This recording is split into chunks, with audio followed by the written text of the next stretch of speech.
सुप्रभात बच्चों, मैं डॉक्टर कमलेश गग्गड़, सहाचार्य हिंदी। आज हमारा विषय है उर्मिला। साकेत में उर्मिला का जो विरह वर्णन है वह मैं आज आपको बताऊंगी। जो उर्मिला का अद्वितीय विरह वर्णन मनोवैज्ञानिक रूप से साकेत में मैत्री शरण गुप्त जी ने जो उकेरा है वो अद्भुत है। उर्मिला कहती है कि हे वेदना, तू ही मेरी मित्र बची है, तू ही मेरी सखी बची है और तुझी में मेरी चाह घनीभूत होकर उभरी है। क्योंकि अब मेरा यहाँ पर कोई नहीं है। मेरे पति लक्ष्मण श्री राम जी के साथ अपना कर्तव्य निर्वाह करने हेतु वन में चले गए हैं और उनकी स्मृतियों में मैं डूब करके जो व्याकुल अवस्था मेरी हुई है उसमें मेरी हे वेदना तू एक अभिन्न मित्र बनकर उभरी है। वेदने तू भी भली बनी पाई मैंने आज तुझी में अपनी चाह घनी। हे वेदना, तू ही भली बची है, तू ही मेरी मित्र बची है और तुझ में ही मेरी चाहत घनीभूत होकर उभरी है। नई किरण छोड़ी है तूने, तू है हीर कनी। जैसे कोई प्रातःकालीन सूर्य की किरण उदित होती है और इतनी श्वेत, इतनी मोहक होती है, ठीक उसी तरह से एक नई किरण वेदना की मुझे जो मिली है उसमें मुझे नई स्मृतियों ने भर के रख दिया है। हीर कनी, तू उस हीरे की कनी के समान है जो तीक्ष्ण रूप से मेरे हृदय में चुभन पैदा कर रही है। सजग रहूं मैं साल हृदय में, ओ प्रिय विशक अनी। हे वेदना, तू जो टेढ़े मेढ़े रूप में अनेक प्रसंगों से मुझे स्मृति में आती रहती है तो मैं सजग हो गई हूँ और साल हृदय में। जैसे कोई चींटी हमें काटती है, उसकी पीड़ा काटने के बाद हम चींटी को हटा दें, उसकी पीड़ा धीरे धीरे गहरी होती जाती है, उसी तरह से मेरे प्रिय की स्मृतियाँ मेरे हृदय में विशक रूप से, यानी कि बहुत ही घनीभूत होके हे प्रियतम तुम्हारी पीड़ा मुझे उभर रही है। हे वेदना, तू मुझे महसूस हो रही है। ठंडी होगी देहन मेरी, अरे द्रगंबू सनी। मेरी ये आग जो है, मेरे हृदय की ये जो व्याकुल अवस्था है, ये आग जो है मेरे हृदय की, ये कभी ठंडी नहीं होगी, क्योंकि जब तक मेरे प्रियतम मुझे नहीं मिलेंगे तब तक मेरे हृदय की अग्नि शांत नहीं होगी। रहे द्रगंबू सनी। द्रगंबू का मतलब है मेरे नेत्र हमेशा जल से भरे हुए रहेंगे, अर्थात मेरे ये जो दोनों नेत्र हैं मेरे प्रिय की स्मृति में आंसुओं से भरे हुए रहेंगे। तू ही उसे उष्ण रखेगी मेरी तपन मनी।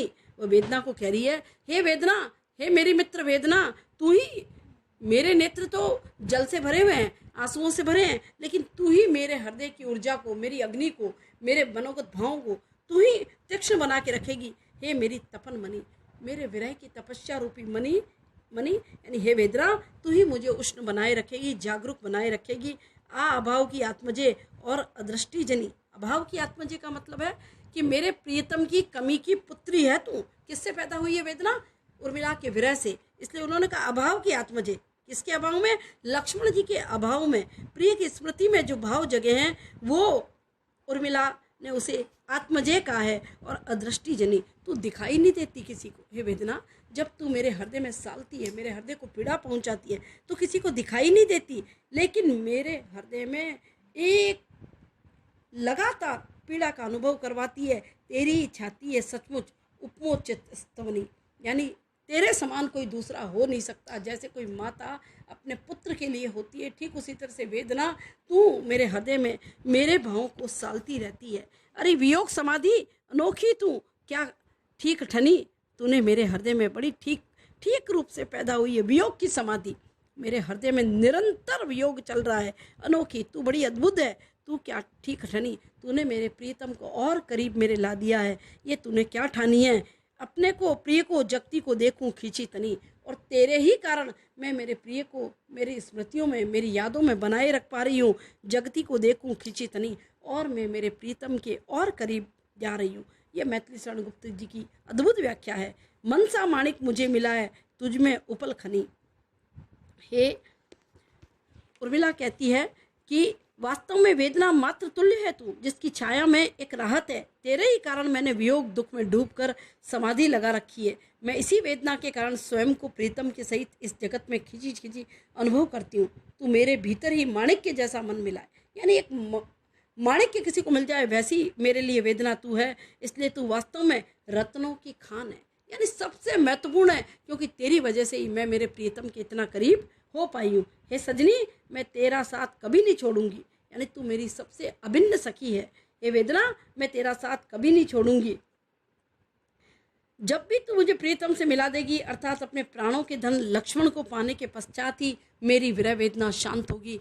इसलिए उपलखनी तुझे तभी छोड़ूं जब सजनी प्राण धनी। मैं वेदना तुझे तेरा त्याग तभी करूंगी जब मेरे प्रीतम लक्ष्मण से मेरा मिलन हो जाएगा, मेरे हृदय की व्याकुलता, मेरे मन की व्यथा समाप्त हो जाएगी, तभी जब मैं मेरे प्रियतम का दीदार करूंगी।